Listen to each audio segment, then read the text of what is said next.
Hello, everybody. Remy here. I thought I'd go ahead and do a little bit of a retrospective over the end of the year, give you a little look into these comics and cartoons that I've been drawing for the last few months, and thought I'd give you a little bit of maybe of insight into what's been going on with them. First off, I'd like to thank you all for supporting me and retweeting and all of that other wonderful stuff that you all have done and promoting me, and I appreciate all your help. All the suggestions that you've given, I hope to never let those go by the wayside. At any rate, let's go ahead and get started here. A little bit of background first. I was originally planning on doing this, posting these on X, and then also selling them as a syndicate under a syndicate model to various newspapers and things, being self-syndicated. But unfortunately, that has not really panned out just yet. Now, the banner that I was hoping to do it under was going to be called Political or What, or POW, like that. And it was intended to sort of echo sentiments like Mad Magazine. You know, you got Mad or Cracked, and then if you go back further, you could go with Puck or Punch, even further than that. So that was the original idea. It really hasn't fully come to fruition yet, but I still hope for it.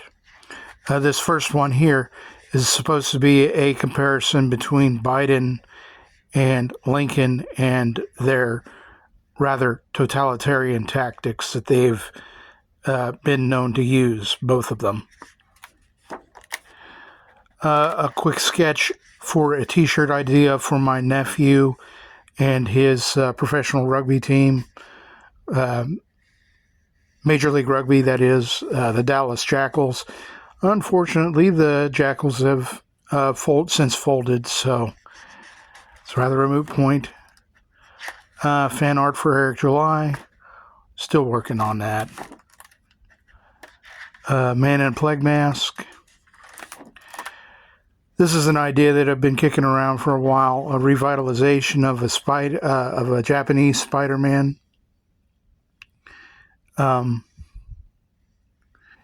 It would be very much in the vein of Ryuichi Ikegami's work. He did Spider-Man for Japan back in the 60s, done in a Gekiga style that would have been, I thought, really, really cool. Maybe lean more into the Japanese, though, but at any rate, that hasn't really... Of course, I haven't done anything with that yet. Red Skull. I'm a big pulp fan, so did a couple of drawings of The Shadow.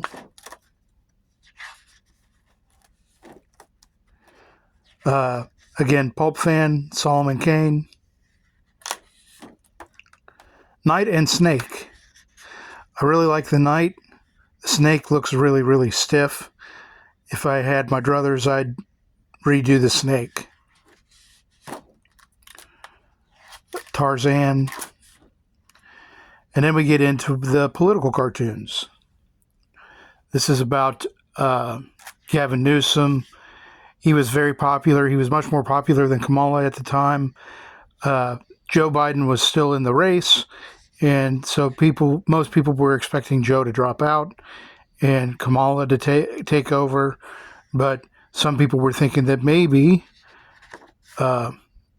Newsom would leapfrog over Kamala and take the spot. Of course, that didn't happen. Trump getting immunized from prosecution by Clarence Thomas, with the Democrats gasping along on the side. Joe piloting Joe off a cliff.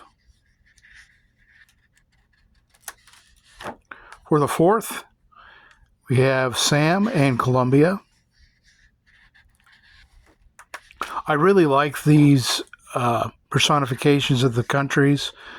I haven't got to use them too much as of late, but I really like Colombia, and then I have another example of another country later on. Ruben Gallego being puppeted by Biden in Hollywood, raising money for a campaign in Arizona, of all places. This was probably one of the first ones that really took off for me. I mentioned Razor Fist in the post, and he reposted it, and I got a lot of traction from it. Fantasy illustration. Still questioning whether Joe was fit to govern. Here we have him in his 22 Skidoo uniform, swimsuit, and the Japanese or the Russian and Chinese swimmers looking very much like Michael Phelps.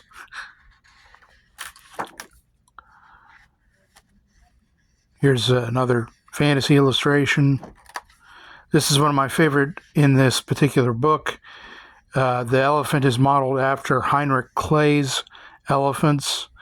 If you're not familiar with Heinrich Klay, he was who they used for inspiration for the Dance of the Hour sequence in Fantasia with the hippos and the crocodiles.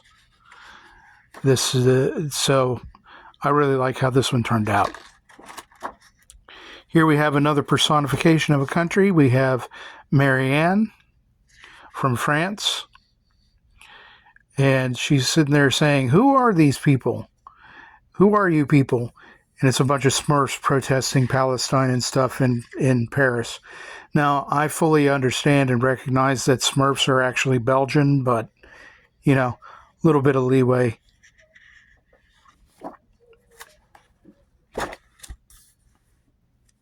Yet another fantasy illustration.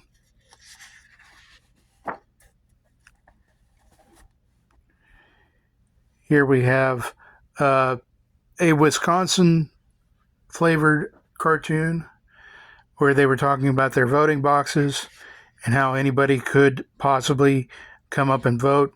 So I have a Mexican, an Arab, Chinese fellow, and a Russian bear, along with the camel with his own ballot. So anyway, I thought I made the point.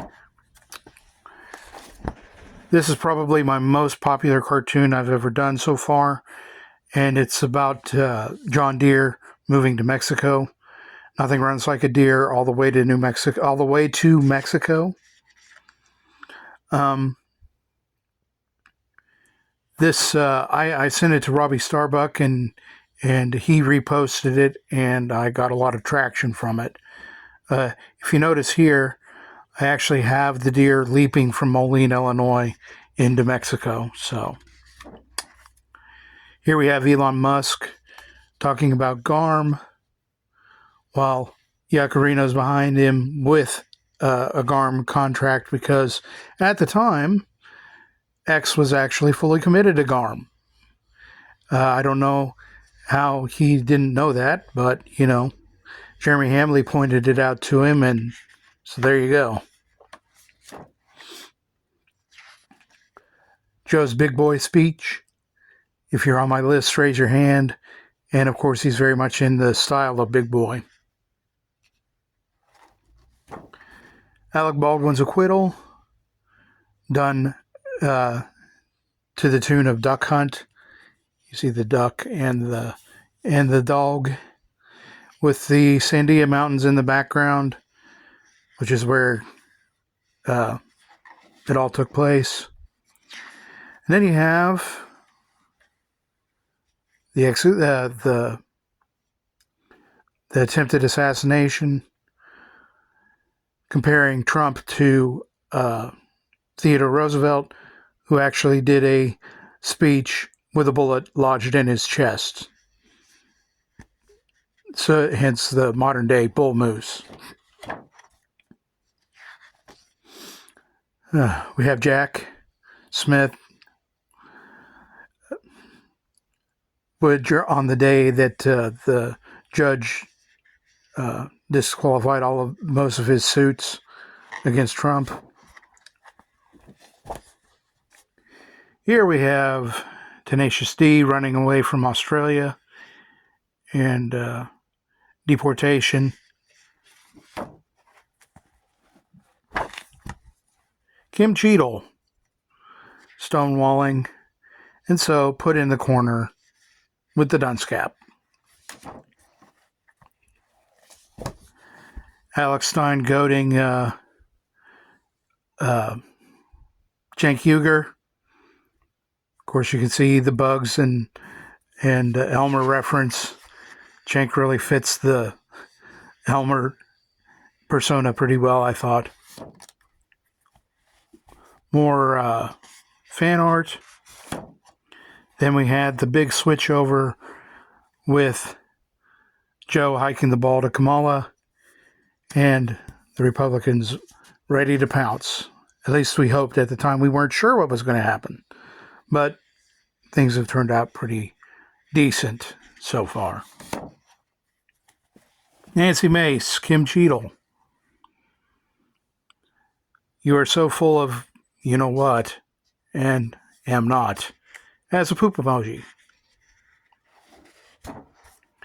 Joe finally pops up after the announcement.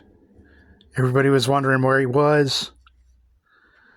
I actually used props from the original Frankenstein film. Kamala, as the borders are. Netanyahu's speech at the UN, he stated, gays for Palestine is like chicken for KFC. And so then I added the dolphins for Starcast and strays for PETA.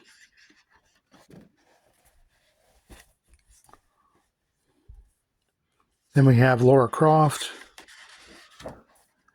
I was so disappointed that this He-Man drawing got ruined. I was so upset. Bach, head of the Olympic Committee, asking about the opening ceremony, and Satan saying, I'll see what I can do. Meanwhile, in the jungle of Google, we had a terrible time trying to find information, reliable information about the assassination of Donald Trump for a while. So we put Jungle Jim on the case. Jungle Jim is an old comic strip by Alex Raymond. It was very popular back in the day. So he's off in the jungle of Google looking for information. Then we have Ron Rowe. He says mistakes were made. I can't tell you who, how, or why, but rest assured, no one will be fired for it. He really looked like a meathead to me, so I drew him as such. Another illustration. Musk versus Maduro in a boxing match. Can't remember who challenged who, but, you know. And I drew Maduro like King Hippo from Punch-Out, and also modeled the layout of the whole thing like a boxing poster from the 60s. Keeping with the boxing theme, of course, the Olympic boxers, they were let down, I guess you could say, by the allowance of a male fighting in the female category. Who's the biggest chicken, Camilla or Kamala? And Gonzo is perplexed. Here's my makeup He-Man drawing. I haven't got to finish it yet, but it's modeled after a Conan cover that Frank Rosetta did. I've got He-Man, Teela, Beastman, Merman, and Skeletor back in the background. Of course, Castle Grayskull. I may end up putting Man-at-Arms in there somewhere. I'm not sure yet. But anyway, We all remember the Kamala crash. This was one of my more popular cartoons.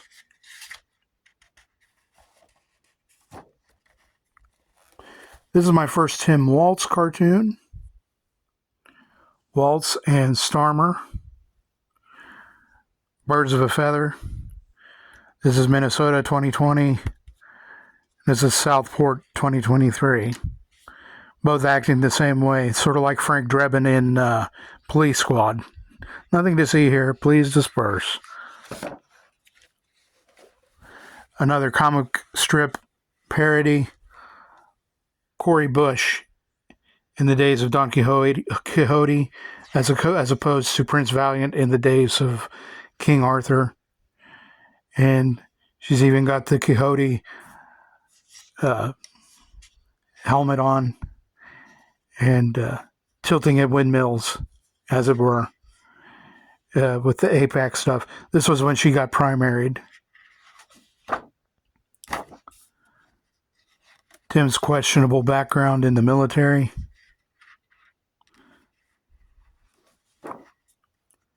Kamala stealing talking points from the Republicans. No tax on tips. This was for Jeremy Hambley's Tailgates for Trump. It's got Huck and Ruby and Blackstone Gorilla in the background.